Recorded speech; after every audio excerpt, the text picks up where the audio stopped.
रमेश मेरठ के एक private courier company blue dot express के लोकल डिलीवरी हब में रिसेंटली काम करने के लिए ज्वाइन किया था। उसका काम था रात तक आए पार्सल्स को स्कैन करना, लोडिंग चेक करना और नेक्स्ट मॉर्निंग डिलीवरी रूट को रेडी करना। काम बहुत ही सिंपल था लेकिन टाइमिंग बहुत ही एग्जॉस्टिंग। उसका ड्यूटी यूजुअली शाम के 4 बजे से शुरू होता था और रात के 11 या कभी कभी 12 बजे तक चलता था। उसके ऑफिस के लोकेशन के बारे में थोड़ा डिटेल्स में बात करें तो उसका ऑफिस मेरठ खंड के बिल्कुल पास एकदम इंडस्ट्रियल एरिया के साइड में था और उसका फैमिली यहाँ से 55 किलोमीटर के दूरी पर बागपत नाम के एक छोटे से गाँव में रहने वाला था। रमेश अपने फैमिली के सबसे बड़ा बेटा था और पिछले साल अपने पिताजी को खो देने के बाद वो यहाँ पर एक छोटे से रेंटेड रूम पर अकेला ही रहने लगा। रमेश को यहाँ पर काम करते हुए 1 हफ्ता ही हुआ था। रमेश अपने जॉब को लेकर काफी खुश थे लेकिन कहीं न कहीं उसे और भी बेहतर जॉब की तलाश थी। रमेश हमें बताते हैं एक दिन एज यूजुअल वो अपने ड्यूटी पर गया हुआ था। उस दिन बहुत ही तेजी से बारिश हो रही थी। लगातार तेज बारिश होने के कारण वो जहाँ पर काम करता था उसके आसपास के रास्ते पर कुछ हद तक पानी जम चुका था। रात के 11:30 बजे के करीब वो अपने ड्यूटी को हैंडओवर करता है और अपने सामान लेकर वेटिंग रूम में बारिश रुकने का इंतजार करने लगता है। रमेश को यहाँ पर वेट करते हुए करण नाम के एक लड़के के साथ मुलाकात होता है जो उसी के तरह ही यहाँ पर नया ज्वाइन किया था। वेटिंग रूम पर बैठकर वो उसके साथ थोड़ी देर बातचीत करते हैं और तभी रमेश को अपने घर लौटने के लिए एक शॉर्टकट के बारे में पता चलता है। वो उन्हें बताते हैं कि वो इस रास्ते को पकड़कर ही आज ऑफिस तक पहुँच पाया। अगर तुम चाहो तो इसी रास्ते को पकड़कर तुम अपने घर जा सकते हो। रमेश उनसे रूट के बारे में डिटेल्स में जानकारी लेता है और बारिश थोड़ा कम पड़ने पर वो रेनकोट पहनकर बाहर की तरफ निकल आता है। रमेश को किसी भी हाल में जल्द से जल्द घर पहुंचना था लेकिन उसे दूर दूर तक इस बात का पता बिल्कुल नहीं था। वो आज जिस शॉर्टकट को पकड़ के घर जाने वाला था वो इंडिया के मोस्ट हॉन्टेड प्लेसेस में से एक प्लेसेस जीपी ब्लॉक के पास से गुजरने वाला था। रमेश हमें बताते हैं उस रात जब वो उस बिल्डिंग के पास से गुजर रहा था वो उस अबंडन बिल्डिंग के एंटिटीज को खाली देखा ही नहीं था बल्कि उन एंटिटीज ने उसके साथ माइंड गेम खेलकर उसे अंदर ले जाने के लिए प्रेरित भी किया था। तो आप समझ सकते हो रमेश के द्वारा आज के भेजे गए कहानी कितना ही ज्यादा डरावना होने वाला है। लेकिन कहानी को एंजॉय करने से पहले एक छोटा सा बात मैं आप लोगों को कहना चाहूंगा। वीडियो को इन तक देखकर अगर आपको लगता है ये चैनल मनोरंजन का एक छोटा सा हिस्सा आपके लाइफ में बन सकता है तो चैनल को सब्सक्राइब करके रखें।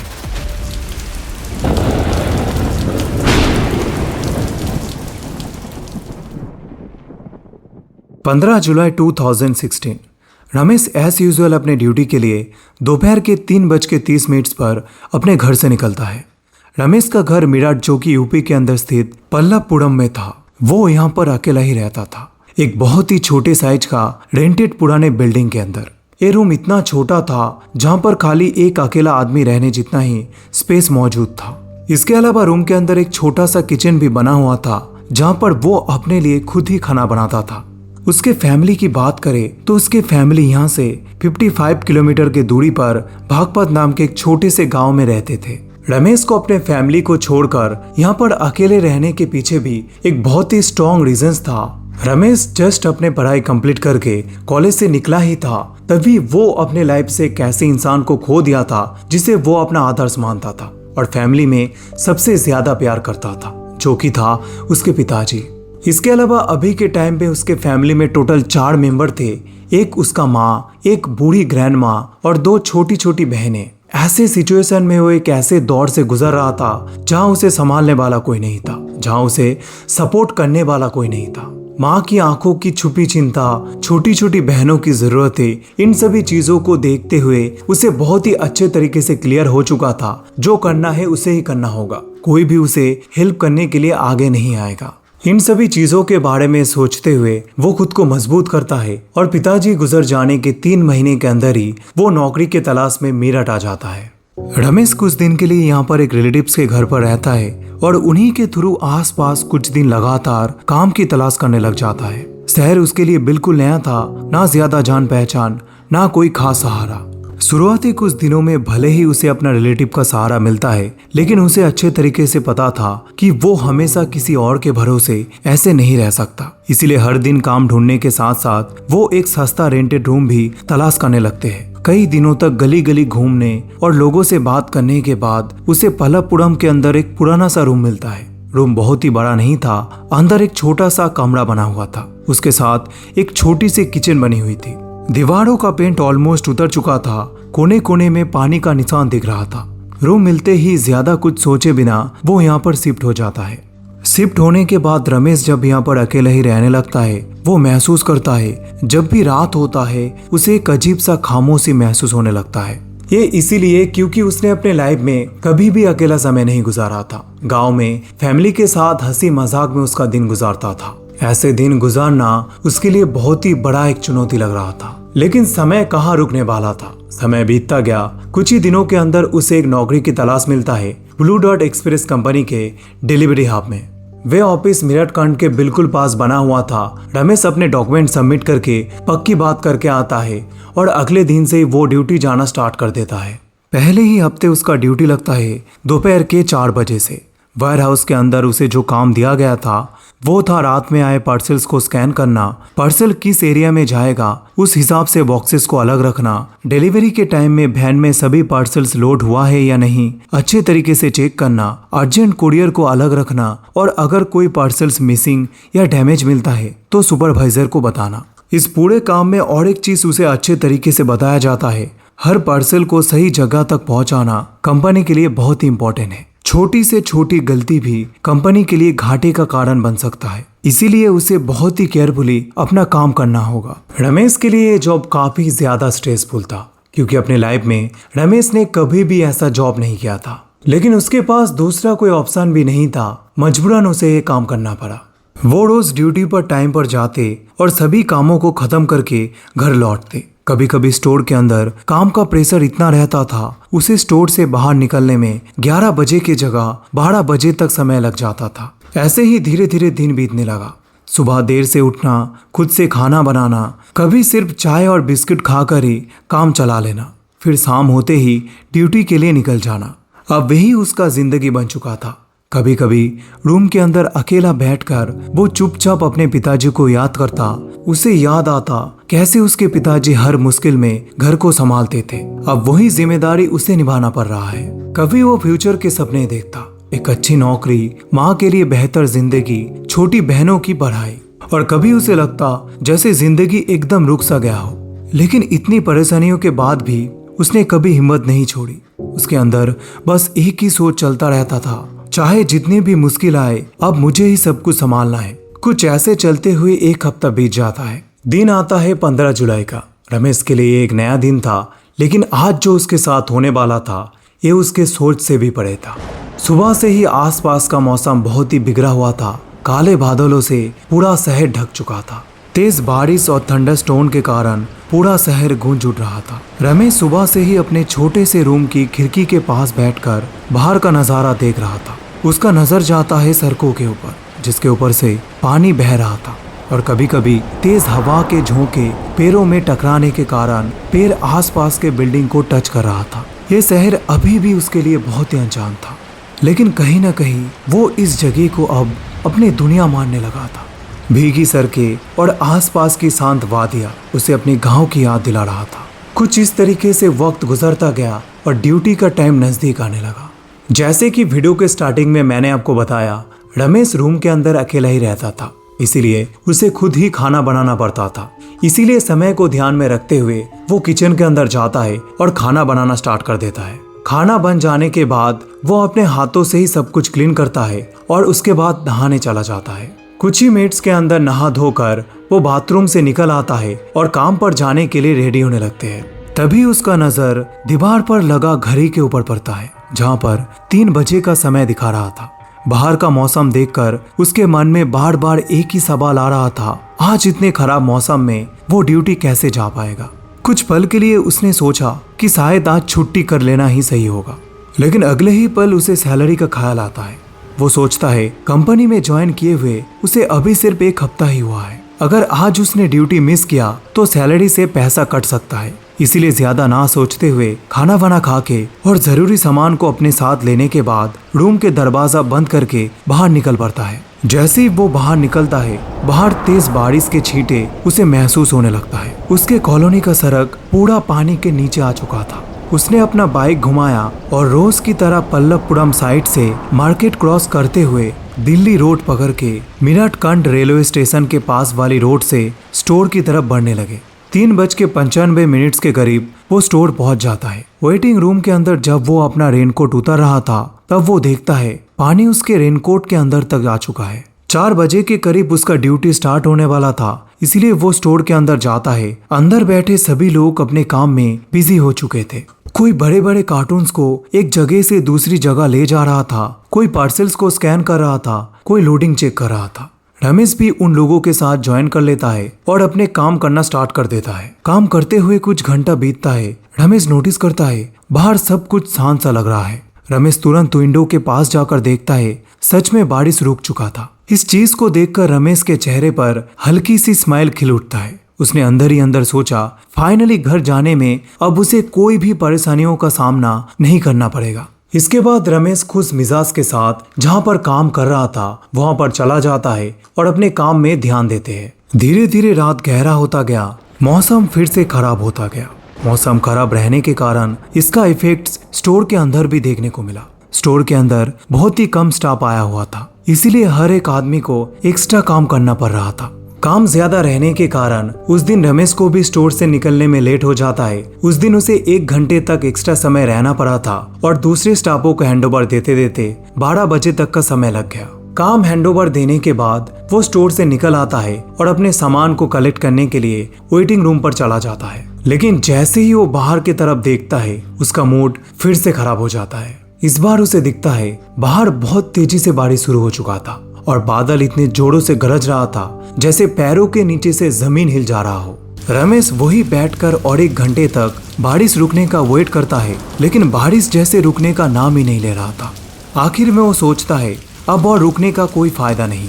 घड़ी में 1 बजे का समय हो चुका था और उसे बहुत तेजी से भूख भी लग गया था, इसीलिए रमेश को अब किसी भी हाल में यहाँ से निकलना था। वो बैग से रेनकोट निकालते हैं और उसे पहन लेते हैं। तभी वॉचमैन की तरफ से स्टोर का गेट खोला जाता है और जैसे ही गेट खुलता है बारिश के छींटे और हवा के झोंके अंदर तक आने लगता है। गहरे अंधेरे में टॉर्च लाइट का रिफ्लेक्शन सामने की तरफ आता हुआ दिख रहा था। कुछ ही सेकंड्स के अंदर एक लड़का बाहर से अंदर की तरफ आता है। रमेश देखता है वो करण था। पिछले कुछ दिनों में रमेश के साथ करण का बहुत ही गहरा दोस्ती हो चुका था। दोनों का एज ऑलमोस्ट सेम रहने के कारण दोनों के बीच अंडरस्टैंडिंग भी इतने कम समय के अंदर बहुत ही अच्छा बिल्ड हो चुका था। उस दिन करण का नाइट शिफ्ट लगा हुआ था, लेकिन उसे स्टोर पहुंचने में काफी ज्यादा लेट हो चुका था।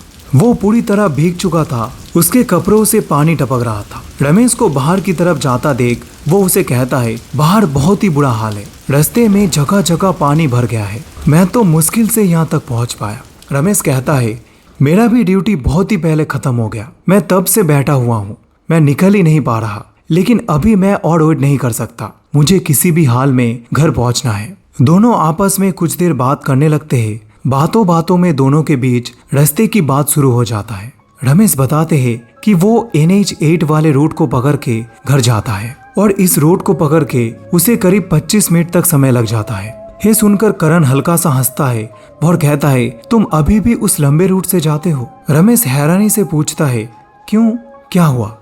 मैं इस रूट को इसलिए पकड़ता हूँ क्योंकि इस रूट को पकड़ के मुझे हाईवे मिलता है और हाईवे पकड़ने से मुझे जैम का सामना नहीं करना पड़ता है। इसके अलावा भी मुझे दूसरे कोई रूट के बारे में नहीं पता। करण कहता है मेरा घर भी A to Z colony side में ही है, तुम्हारे घर से सीधा 10 मिनट के रास्ता, तो इसीलिए हम दोनों का घर सेम डायरेक्शन पर ही है। पहले मैं भी जब नया था तब मैं भी उस रास्ते को पकड़ कर ही घर जाता था, लेकिन अभी मैं दूसरे रास्ते पकड़ कर घर जाता हूँ, जिसे पकड़ कर मैं बहुत ही कम समय के अंदर घर पहुँच सकता हूँ। रमेश उसे उस रूट के बारे में पूछता है। करण उसे बताते हैं मैं तुम्हें वो शॉर्टकट बताता हूँ, यहाँ से तुम जल्दी घर पहुँच पाओगे। इसके बाद करण उसे उस रूट के बारे में पूरा समझा देता है। रमेश उसके बात को ध्यान से सुनते हैं और उसे बाय कहकर स्टोर से निकल आता है। बाहर अब भी तेजी से बारिश हो रहा था और आसमान में बिजली लगातार चमक रहा था। सडनली जैसे ही वो स्टोर से बाहर निकला उसे बाहर एक अलग सा दुनिया बना हुआ दिखा। तब रात के करीब 1:15 का समय हो रहा था। पूरा मेरठ शहर अंधेरे में डूबा हुआ था। कभी कभी आसमान में बिजली चमक उठ रहा था और तभी कुछ सेकंड्स के लिए सड़कें फिर से रोशन हो जा रहा था। हवा इतने जोरों का चल रहा था, रमेश एक जगह पर स्टेबल होकर खड़ा भी नहीं रह पा रहा था। स्टोर के बाहर जो लाइट्स लगा हुआ था उसके माध्यम से वो इधर उधर देखने की कोशिश करता है। उसे दिखता है कुछ एरिया पर इतना पानी भर गया था, पानी सीधा उसके घुटनों के नीचे तक टच हो रहा था। वो धीरे धीरे पार्किंग की तरफ बढ़ता है और अपने बाइक को ढूंढने लगते हैं। तभी अचानक तेज बिजली चमक उठती है और कुछ सेकंड्स के लिए आसपास पूरा सफेद हो जाता है और अगले ही पल सब कुछ दोबारा अंधेरे में डूब जाता है। वो बाइक के पास पहुंचता है और अपने हाथों से सीट का पानी हटाने लगता है। वो बाइक पर बैठते हैं और बाइक को स्टार्ट करने की कोशिश करता है। लगातार आज पूरा दिन बारिश होने के कारण आसपास का एनवायरनमेंट पूरा ठंडा पड़ चुका था। यहाँ पर भी उसे करीब 10 मिनट तक बाइक स्टार्ट करने की कोशिश करना पड़ता है, तब जाके बाइक स्टार्ट होता है। रमेश धीरे से बाइक को पार्किंग से बाहर निकालते हैं और रोड की तरफ बढ़ते हैं। इस बार रमेश उसी रोड को पकड़ा था जिस रोड के बारे में करण ने उसे बताया था। वो जैसे जैसे आगे बढ़ रहा था, तेज हवा के झोंके उसके ऑपोजिट डायरेक्शन से आता हुआ उसके बॉडी से टकरा रहा था। रोड इतना स्लिपरी हो चुका था, कभी कभी बाइक अनबैलेंस होकर अपने आप ही इधर उधर जा रहा था। कुछ इसी तरीके से वो आगे बढ़ते हैं। तेज बारिश होने के कारण उसे सामने का रास्ता ठीक से नहीं दिख रहा था। वो बार बार हेलमेट का ग्लासेस साफ कर रहा था, लेकिन बार बार वो धुंधला होता जा रहा था। तेज बारिश में और खराब मौसम रहने के कारण उसे बाइक चलाने में बहुत ही ज्यादा दिक्कत का सामना करना पड़ रहा था, लेकिन वो जैसे तैसे करके इन्हीं सभी प्रॉब्लम्स के बीच अपने घर की तरफ बढ़ रहा था। वो सर्कुलर रोड से टर्न लेते हुए करियप्पा रोड पकड़ता है और जैसे ही वो इस रोड को पकड़ता है उसे बहुत ही रिलैक्स महसूस होने लगता है, क्योंकि अभी तक ऑपोजिट डायरेक्शन से जो हवा का प्रेशर उसके तरफ दौड़ रहा था वो इस बार उसके सामने नहीं था। रमेश ने नोटिस किया इस रोड पर पानी बहुत ही कम जमा हुआ था, लेकिन इस बार एक कैच था, इस एरिया पर स्ट्रीट लाइट बहुत ही कम दिख रहा था। कुछ ही दूर जाने के बाद बिल्डिंग भी बहुत ही कम नजर आने लगा।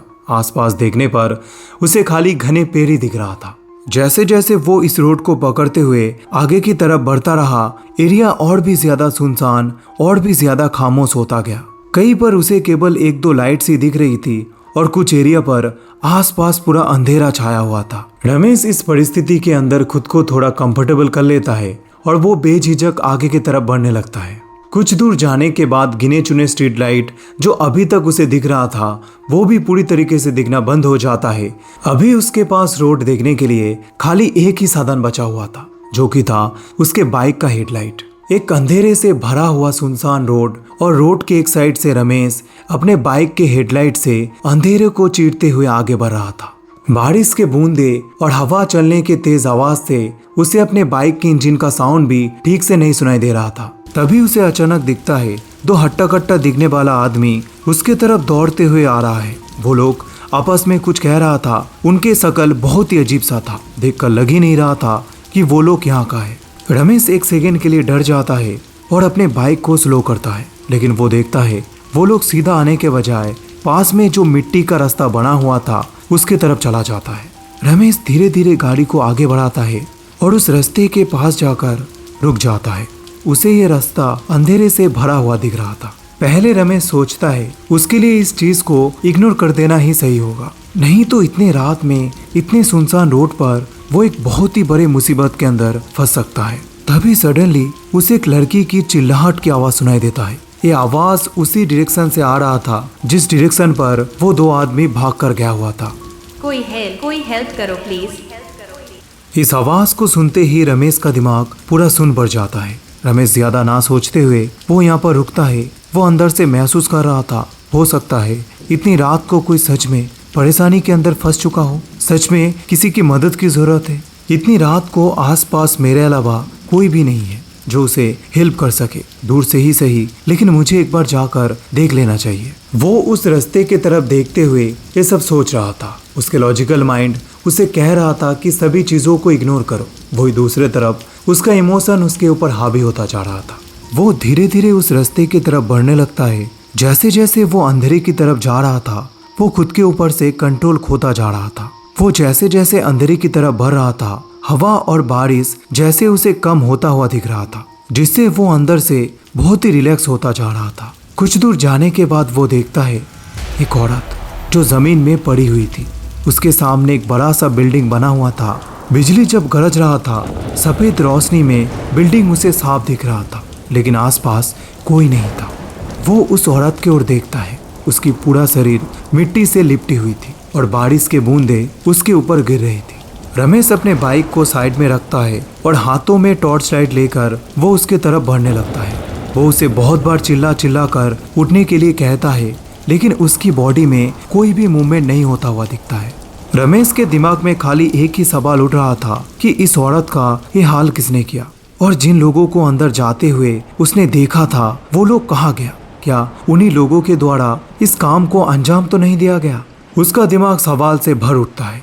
वो इधर उधर छानबीन करता है और उन लोगों को ढूंढने की कोशिश करता है। तभी अचानक बारिश और भी तेज हो जाता है और हवा भी तेज चलने लगता है। ऐसे सिचुएशन में रमेश के लिए बाहर खड़ा रह पाना भी बहुत ही मुश्किल हो रहा था। वो उस औरत के बॉडी को अपने हाथों से अपने गोद पर उठाते हैं और उसके सामने जो बिल्डिंग बना हुआ था वो उस बिल्डिंग के अंदर उसे ले जाकर एक साइड में उसे बिठा देते हैं।